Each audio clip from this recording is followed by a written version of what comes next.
Hello everyone, my name is Viyaan Chaudhry. I'm a student of Guruji Pandit Sanjay Rath. Today I'm going to talk about a combination which gives excessive sexuality to a person, as a result of which he becomes so promiscuous that he does not discriminate between an unmarried or a married person when it comes to forming a sexual alliance with. So such a person not only has multiple sexual partners, but he is also likely to form sexual alliances with married people and in some cases even prostitutes. This obviously means that such a person is likely to cheat on his partner. With this information, let us know about this combination. Now, as we know that the 7th house of Navamsha chart shows our first relationship and the 2nd house of Navamsha chart shows our second relationship. So the 2nd house is representing the first change in relationship where you are moving from one partner to another for the first time. And because this 2nd house is associated with this first change of partner, it is this 2nd house which also shows our loyalty or faithfulness in relationships in general. That is, whether a person's general nature is to maintain fidelity or he is likely to keep changing partners or cheat in a relationship, this also we can see from the 2nd house of Navamsha chart. Now coming to the planets who form this combination of excessive sexuality when associating with the 2nd house are Venus and Mars.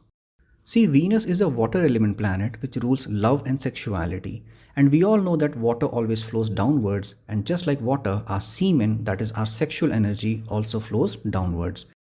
Whereas Mars is a fire element planet which rules celibacy or our ability to have a control over our sexuality.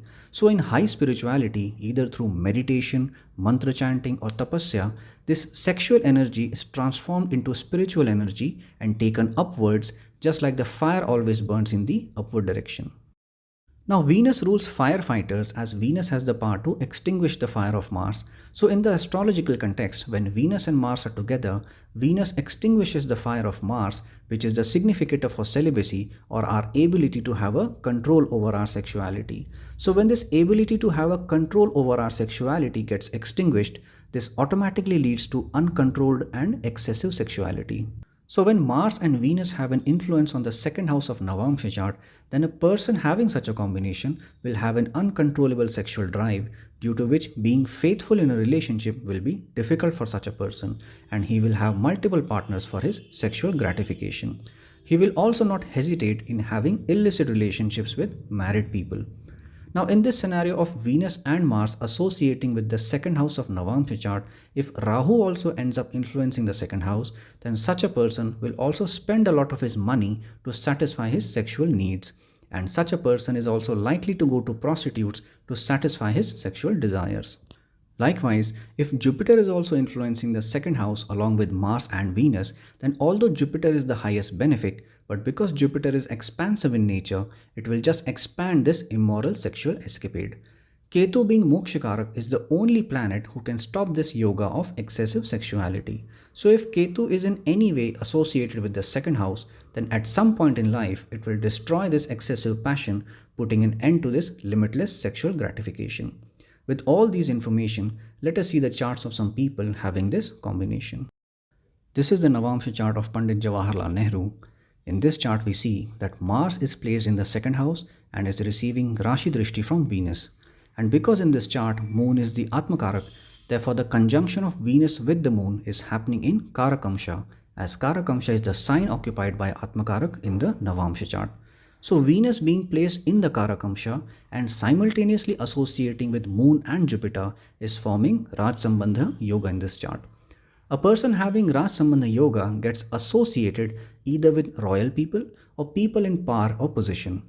And this Raj Sambandha Yoga in Nehru's chart manifested in form of his association with Edwina Mountbatten, who belonged to a very rich and powerful family and who was also the wife of Lord Mountbatten, the last Viceroy of India. Now because this Venus, apart from forming Raj Sambandha Yoga, is also forming the yoga for excessive sexuality and illicit relationships, therefore Nehru's association with Edwina was a simultaneous manifestation of Raj Sambandha Yoga as well as the yoga for illicit relationship. This is further clear by the fact that Edwina Mountbatten arrived in India in March 1947 when Nehru was under the Antardasha of Venus. And it is the Antardasha which governs our entire social interaction. That is, if a person from Venus is supposed to come into your life, he or she will come in the Antardasha of Venus itself. So it is pretty clear that Venus in Nehru's chart triggered both Rajsambandha Yoga and the Yoga for illicit relationship in form of his association with Edwina Mountbatten.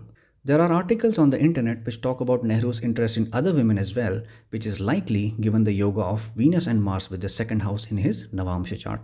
With this, let us move on to the next chart. This is the Navamsha chart of Bill Clinton.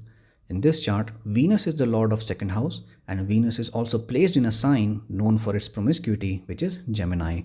Mars is having Graha Drishti on the second house and Rahu is also having Rashi Drishti on the second house.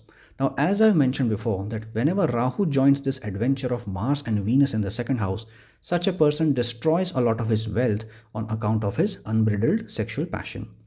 This is true for Clinton as he wasted a lot of his wealth on these activities and subsequently he also had to spend a lot of his money as legal expense to his defense attorney during his impeachment trial. Jupiter being placed in the second house had just expanded these immoral activities of Clinton.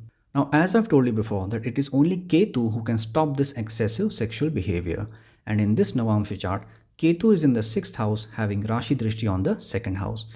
And it was only in Ketu Antardasha that the allegations about his affairs had become so heated up that he had to finally admit his affairs and seek forgiveness. With the attempted impeachment and the humiliation he experienced during this time led him to reform himself, and this is exactly what the intention of Mokshakarak Ketu was. There are other two combinations in this Navamsha chart of Clinton because of which he has had countless partners. One of these combinations I have already mentioned in my lecture on planets in the 7th house of Navamsha chart, and the other combination applicable in this chart is when the Navamsha Lagna associates with Mercury and also with a debilitated planet, then such a native has countless relationships. And in this Navamsha chart, Mercury is the Lagna lord and Mercury is conjunct a debilitated moon, confirming the yoga for multiple partners. With this, let us move on to the next chart. This is the Navamsha chart of Sanjay Dutt. In this Navamsha chart, Venus is placed in the 2nd house and Mars is also having Graha Drishti on the 2nd house. And Rahu is also having Rashi Drishti on the 2nd house, signifying that he has spent a lot of his wealth for his pleasure and has also gone to prostitutes for the same. So this was my lecture on the combination of excessive sexuality and illicit relationships. If you found this lecture useful, you may give this video a thumbs up. For more lectures on Parampara Jyotish, you may subscribe to my channel, and for consultations, you may visit my website viyaanastrologist.com. Thank you.